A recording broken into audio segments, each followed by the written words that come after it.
Town News and Information Station.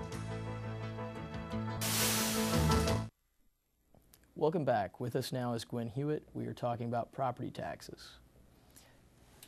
Gwen, we've been talking about, how do you fight the assessment of on the property taxes, and I guess the other issue that's out there is if you've got delinquent property taxes, what is the collection process that is taken to collect those delinquent property taxes, and what can you do to get more time and to get the tax collector, I guess, to work with you?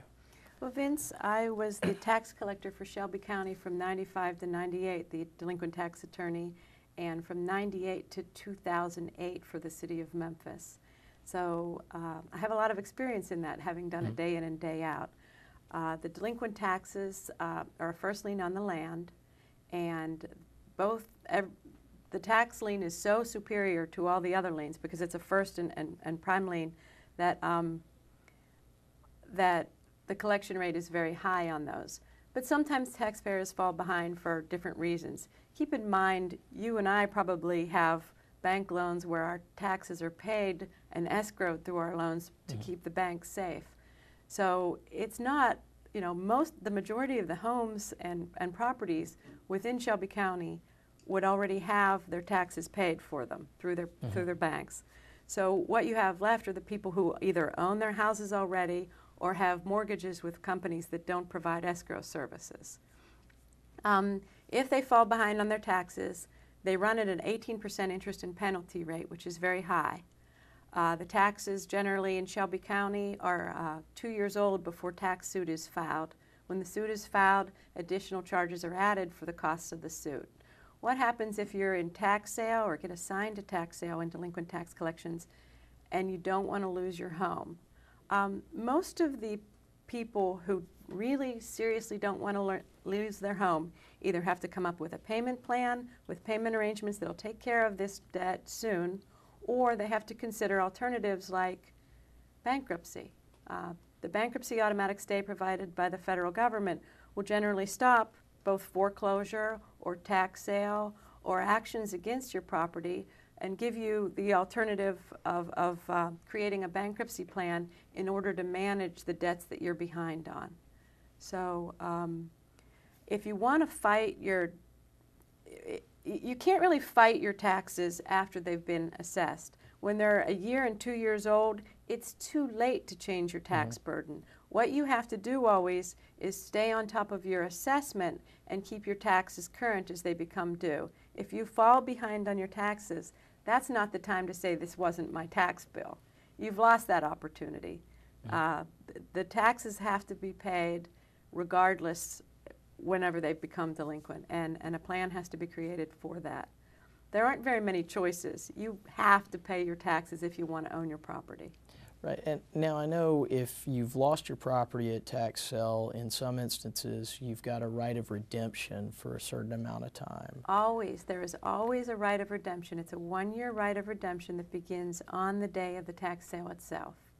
And what's required is that you have to, it's a legal action. If you lose your property at tax sale, you generally would want to have a lawyer to file a petition in the court to regain ownership on the property. That's called redemption, when you redeem the property so that you can put it back in your name.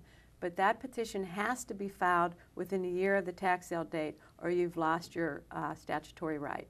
And with that petition, don't you actually have to have the upfront payment of all the back taxes plus a little bit more, I believe? You have to pay the full amount of all of the taxes that were owed, the amount that it was sold for at tax sale, plus a 10% interest rate on whatever price the property was bought for at tax sale.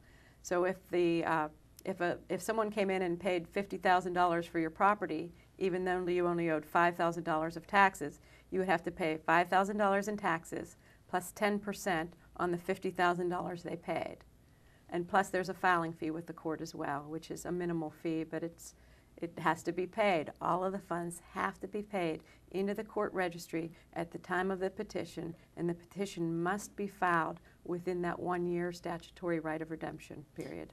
And I guess that raises a question in my mind. If I'm the person that bought it at tax sale, do I have any rights during that redemption period to say that they shouldn't be allowed to redeem their property? The statutory right is an absolute right.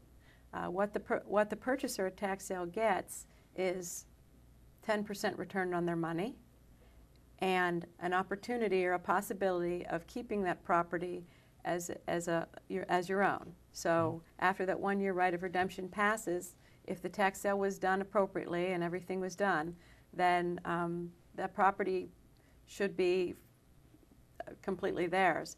Now, let me clarify a point here. When the property is sold at a tax sale, the ownership of the property passes immediately at the tax sale. So say, for instance, you own a piece of property and you're behind on your taxes.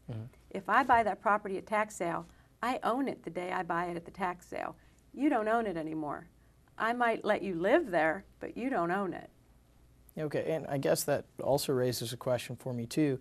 In that redemption, if I redeem my property but I didn't own it during the period in which the taxes were assessed, if I redeem it, am I responsible for the taxes during that period, or? There are only some people that can redeem property. You have to be legally entitled to redeem it. You have to have a legal interest or an equitable interest.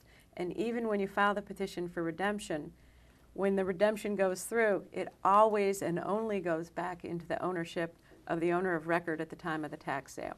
So not just anyone can come in and redeem property. Right. You have to own it. Well, I guess what my actual question was is, if I lose my property at tax sale and then the ownership shifts to whoever purchased it at tax sale, then are they liable for the taxes on it during that 1 year redemption period? What happens is that if you redeem the property, you refund them that money. That'll be part of what you have to refund them. So any monies they expend that are legally appropriate for the maintenance or repairs or taxes on the property would be part of the money that's refunded that the prior property owner must pay into the court registry at some point. That happens after a petition is filed. That once you file the petition and you remit the original monies, then later on there can be further litigation as to if there are other funds due. Okay. This has been most informative, but our time is up. So for this edition of Legalese, I would like to thank our guest for taking time out of her busy schedule to be with us and sharing her thoughts and insights. If you would like more information about Legalese or any other program on GHS TV, please refer to our website at www.ghstv.org. Thank you for joining us today. Be sure to join us next season for more discussion on legal topics. Until then, I am Vince Perryman, and thank you for watching.